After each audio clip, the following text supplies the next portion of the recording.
part two to basically the story of Aizen and who he is. So basically, after Soul Society, he dipped with the other guys, Gin and Tosin, and he went out to make his own espada. These other guys, so you got like Grimjow, Okayori, and then the rest of the guys. He basically made his own good Gote 13. So Aizen wants to be like a leader, a god basically. So we basically skip to like 100 episode. Aizen just appears out. So he first faces, I think, Ichigo. So because Ichigo is one of the first people to face him, they do a little attack. And then Aizen does an attack. And then Ichigo is like, he just moves back. And then because Ichigo went back, Aizen was saying, do you think just because you went back, I won't be able to touch you? And he just touches him with that. Just like that. And basically, the Gote 13 comes back. I mean, they're already there. They were facing their Spartas. And then, anyway, so it's these guys. They all gang up on Aizen. So, like, Madara v. the whole shinobi. So, it was basically that. So, Gote 13 was cooking. Shunsui did a little shadow. He stabs him.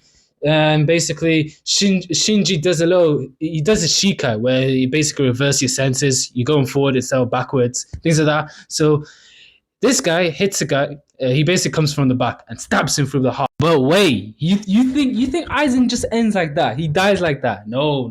Boom. Where's Aizen? The whole time they were facing him.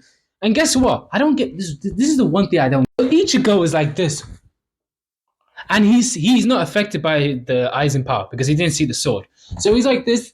And for some reason, Ichigo, he doesn't want to tell them that they're facing Momo. And they just allow Momo to get killed. I mean, she's not killed, but yeah, this is Bleach. You get hit in the heart and you still survive. Boom.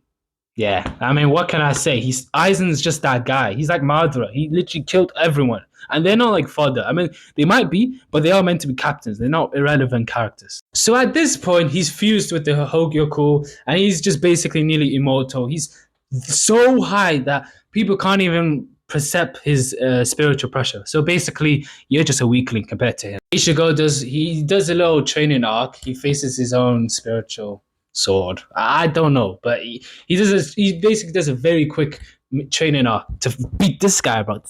Just look, he looks powerful, doesn't he? They keep facing each other, and then boom, Ichigo pulls with the hardest, absolute best transformation to just slash him in one half. He doesn't get chopped in half, but like he nearly gets. So Aizen somehow survives this. Ichigo loses his powers, and Urahara basically traps him because he was weak enough. It's kind of a BS reason, but he was weak enough to get trapped by his. I don't know, man. It's confusing. Aizen is like, how are you gonna obey and listen to this thing? He was just referencing this thing when you know the state of it. What he's basically talking about is the Soul King and how he doesn't have arms, he doesn't have legs. He's just So he's basically saying, Urahara, you have this. They both have the same intellect, and they both probably knew about the Soul King. So he's basically saying, why are you listening to the Soul King? Why are you being with the Soul Society and all that, while you know that like how badly treated the Soul King is? So that's the gist basically. He gets sent here, and the best quote in this part was basically, how funny, how comical, being judged by the likes of you guys.